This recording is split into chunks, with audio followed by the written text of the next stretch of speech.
Olá, eu sou o Ricardo Tadashi e junto com o Silas e com o Otávio, eu vou apresentar o nosso artigo.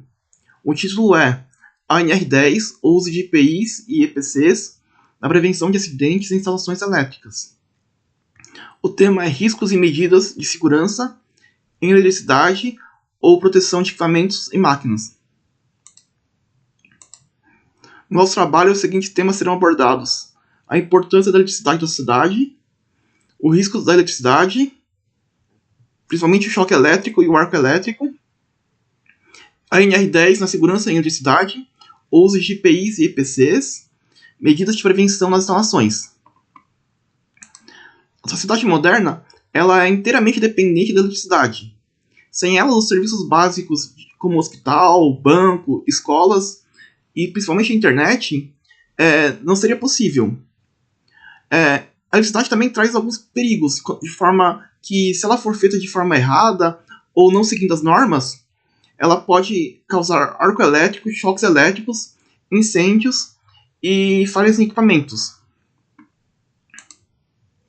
O choque elétrico ocorre quando a corrente elétrica atravessa o corpo humano e isso varia de vários fatores, como a intensidade da corrente elétrica que passa pelo corpo, o tempo de exposição e como está o corpo humano, se ele está molhado, ou úmido, ou seco. O arco elétrico é quando ocorre uma liberação muito grande de calor e luz, e isso pode provocar queimaduras graves, danos à visão, incêndios e até explosões. Olá, boa tarde a todos. Eu sou Silas Nascimento Rocha, sou da turma S04 da disciplina de Segurança e Legislação Profissional. Nosso grupo, formado pelo Otávio Alves, Ricardo Tadashi e eu, Silas, somos o grupo A. Em continuação à apresentação do Ricardo, eu vou falar um pouco sobre as medidas de prevenção dos trabalhos nas instalações elétricas. A primeira coisa a se fazer, o profissional, ele obviamente faz a abertura do disjuntor, mas só isso não garante que a instalação esteja segura para ele realizar o trabalho. Depois da abertura do disjuntor, o seccionamento do disjuntor, ele precisa seccionar o circuito. Essa primeira imagem mostra exatamente o que as chamadas múfulas, que são essas conexões vermelhas, elas são separadas uma das outras por essa barra metálica central, onde o profissional aciona uma alavanca que levanta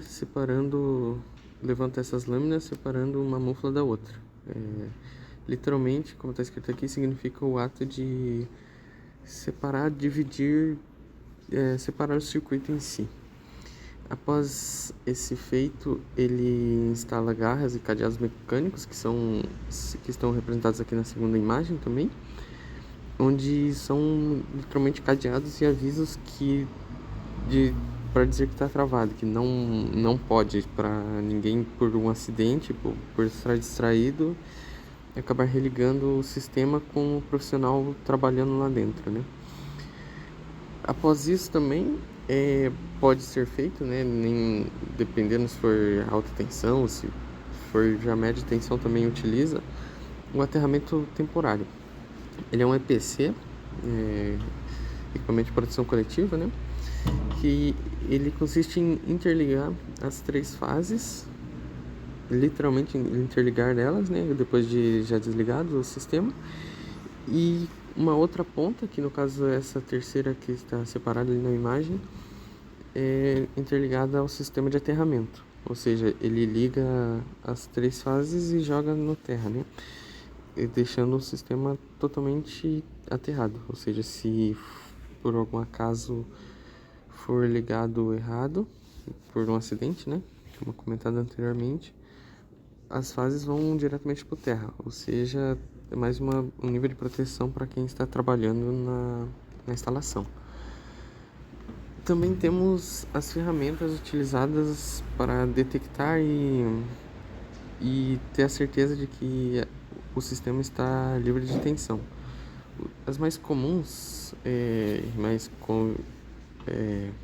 conhecidas, né, são os multímetros. Aqui nessa primeira imagem a gente mostra eh, os níveis de multímetro, né, que só a título de curiosidade. CAT1, CAT2, aqui nos casos de instalações residenciais de baixa tensão, né, utilizamos o CAT3, até 600 volts, se eu não me engano. E para instalações de alta tensão, já média e alta, utilizamos os multímetros CAT4. Também temos os detectores de tensão, que é um dispositivo portátil. Tem alguns ali na terceira imagem que é como se fosse uma canetinha mesmo. Ele funciona por proximidade.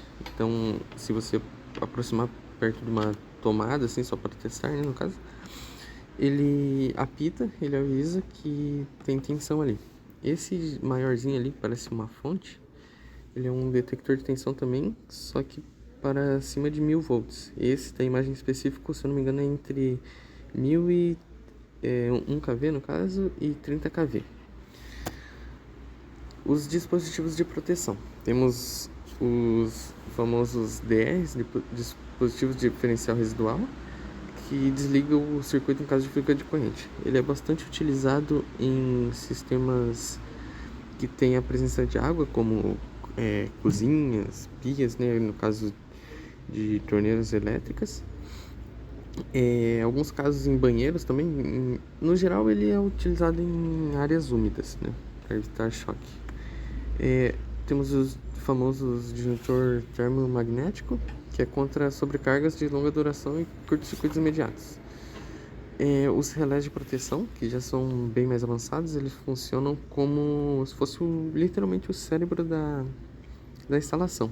Ele vai comandar tanto os disjuntores e se ele desarma ou mantém, no caso. Ele consegue enxergar tudo e comandar ele mesmo. Como medida de proteção também, nós temos os órgãos reguladores. Como visto já anteriormente na disciplina, aqui no Paraná, no caso, temos o CREA Paraná, Conselho Regional de Engenheiros e Agrônomos, né? Mas abrange mais áreas da tecnologia. Bom, ele fiscaliza os profissionais se estão habilitados, se podem realmente trabalhar, né? Temos também o CRT, Conselho Regional dos Técnicos Industriais. Aqui no caso nosso é a quarta região, que seria o Paraná e Santa Catarina, é a mesma região. É um órgão federal que orienta e fiscaliza os profissionais técnicos. Ele emite a carteira profissional e permite emitir o TRT, Termo de Responsabilidade Técnica, e a permissão de trabalho para os projetos. Temos também, fiscalizado por esses órgãos, nós precisamos emitir a análise preliminar de risco, ferramenta de segurança do trabalho que identifica, avalia e define medidas de controle para os perigos de uma tarefa específica antes de seu início. Ou seja, nós procuramos, vemos e estudamos qualquer risco que possa ter na atividade a ser realizada, né? Temos a permissão de trabalho, que é um documento de segurança emitido antes do início de atividades de risco. Ele valida a análise preliminar de risco dita anteriormente e autoriza o serviço por um período específico. E dando continuidade à apresentação, eu falarei um pouco sobre a NR12, que diz respeito à proteção dos operários quando eles estão em ambientes com maquinários e equipamentos, um pouco sobre gerenciamento de risco e também sobre protocolos de emergência e primeiros socorros. Enfim, após essa apresentação desses 3 tópicos, nós finalmente chegaremos à conclusão do grupo. Então, iniciando pelo tópico que diz respeito à NR12, a NR12 é uma norma regulamentadora do Ministério do Trabalho e Emprego do Brasil. Ela estabelece os requisitos mínimos para garantir a saúde e a integridade física dos trabalhadores. Ela determina medidas de prevenção em todas as fases de uso de máquinas e equipamentos, desde o projeto até o descarte, dependendo intrinsecamente da segurança elétrica. Então já diz respeito à NR10, uma vez que dispositivos elétricos e eletrônicos são responsáveis pelo controle das funções de segurança. Enquanto a NR10 foca no controle da energia elétrica, a NR12 estabelece referências técnicas e medidas de proteção para garantir a integridade física dos trabalhadores que operam, mantêm ou interagem com máquinas e equipamentos. A segurança sob a ótica da NR12 não é acessória, mas um parâmetro de design crítico. E dentro da NR12, falando sobre as questões da segurança que envolve o operário, nesse, nesse ambiente que tem maquinério e equipamentos, a gente começa falando sobre apreciação de risco. Daí a gente já cai na ISO 12100, onde a segurança em máquinas começa com a apreciação de risco, que é um processo iterativo que deve ocorrer desde a fase do projeto.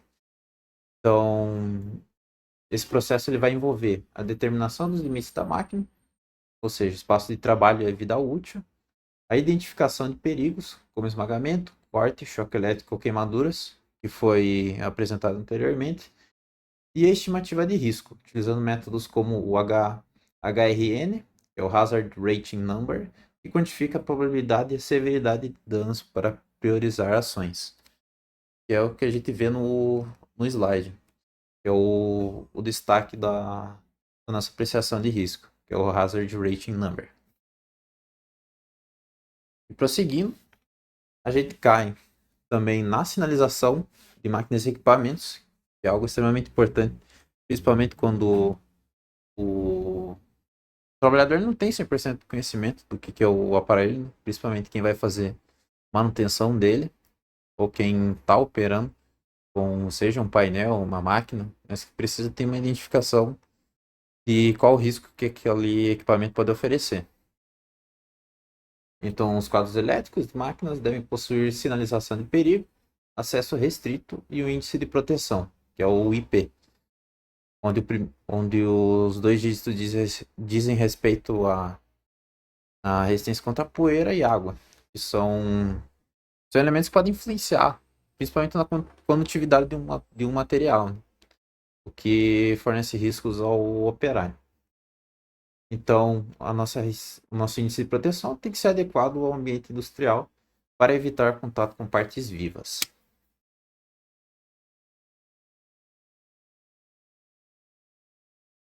Aí, além disso, ainda dentro da NR12, a gente fala também sobre o princípio da falha segura, o fail-safe, e as categorias de segurança.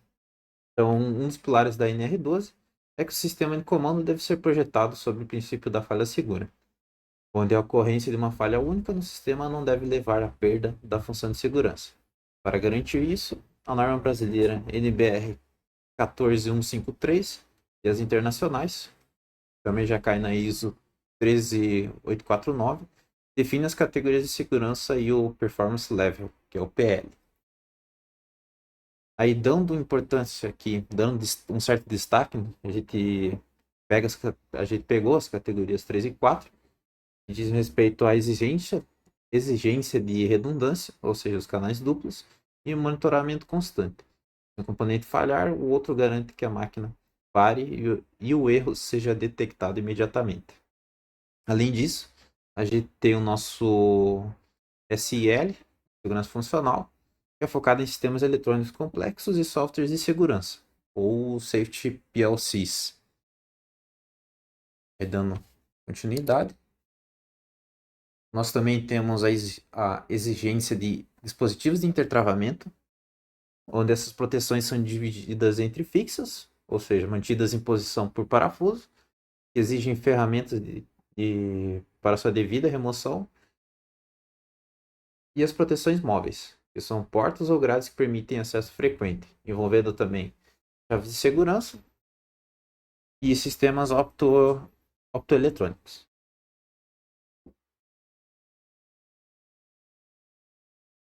Além disso,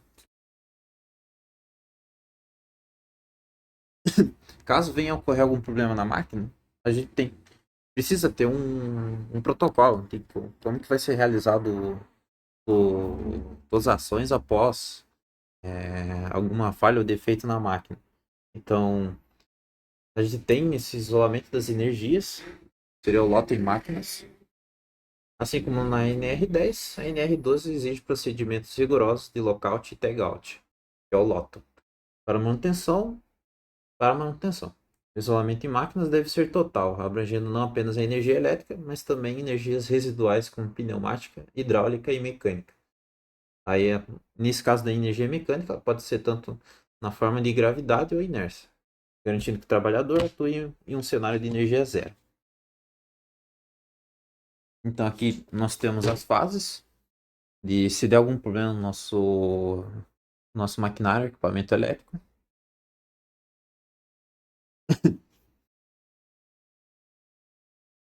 E a gente entra no próximo tópico que diz respeito ao gerenciamento de riscos. E a burocracia, que é a tal da burocracia que salva as vidas, né? Onde essa gestão documental é o pilar que sustenta a segurança operacional e jurídica do engenheiro e da empresa, englobando prontuário de instalações elétricas, que é o PI, que é obrigatório para estabelecimentos com carga instalada superior a 75 kW. E o PI ele deve conter o conjunto de procedimentos e instruções técnicas, diagramas unifilares atualizados, laudos de aterramento e a comprovação da autorização dos trabalhadores. Além do PI, nós temos a análise preliminar de risco, que é um estudo detalhado realizado antes de qualquer atividade para identificar perigos, como nível de tensão e energia incidente, e riscos adicionais, como trabalho em altura. Daí já foge um pouco da NR 10 e 12, porque já diz respeito à NR 35, ou espaços confinados, que também já cai na NR 33. Além desses dois documentos, nós temos também a permissão de trabalho, ou o PT. Enquanto a nossa PR ela planeja, o PT ele autoriza formalmente a execução do serviço por tempo determinado. Ela funciona como checklist de campo, validando se os bloqueios LOTO e o aterramento temporário foram efetivamente instalados. Juridicamente, a assinatura da PT pelo supervisor documenta a custódia do risco, sendo prova essencial em caso de acidentes. E agora indo para o próximo tópico, que fala sobre protocolos de emergência e primeiros socorros.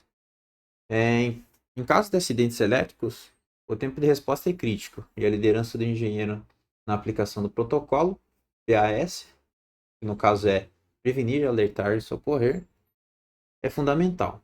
Então, faz necessária a adoção de alguns passos para que, mesmo que um acidente venha a ocorrer, possamos mitigar os danos causados por este, a partir dos seguintes procedimentos. Então, aqui a gente consegue visualizar quais são esses procedimentos, que é o proteger, o avisar e o socorrer.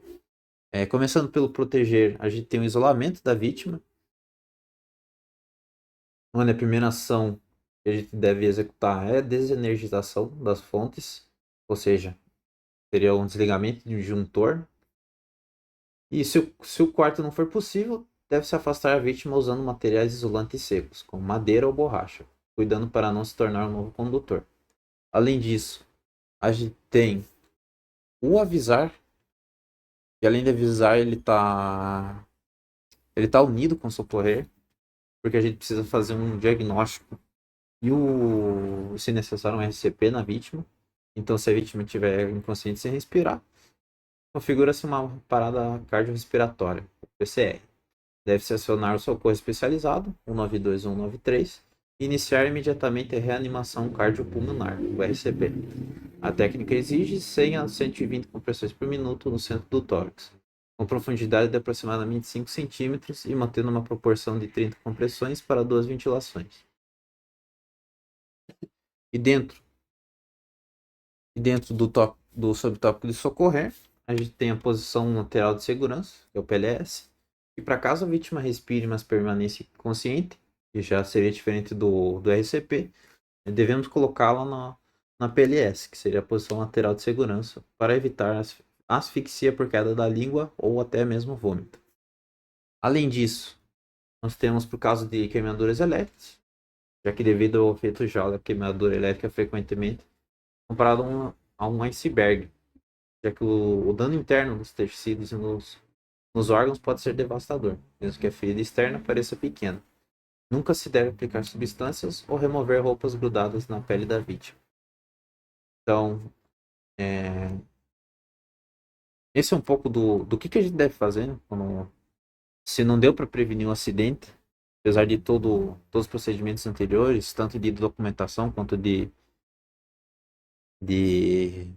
equipamentos que servem justamente para garantir a segurança do operário.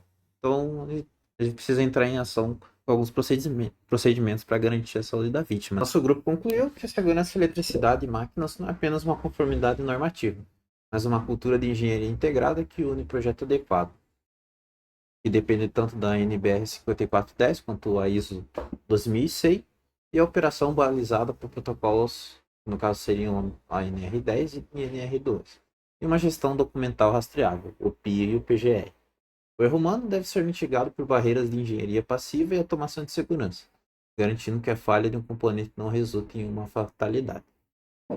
E, dito isso, chegamos ao término da nossa apresentação. As referências estão aqui. Boa parte das referências dos slides foram tiradas das apresentações apresentadas pelo professor Paulo Sérgio Valina, do Departamento Acadêmico de Eletrotécnica, da UTFPR Curitiba, sede centro.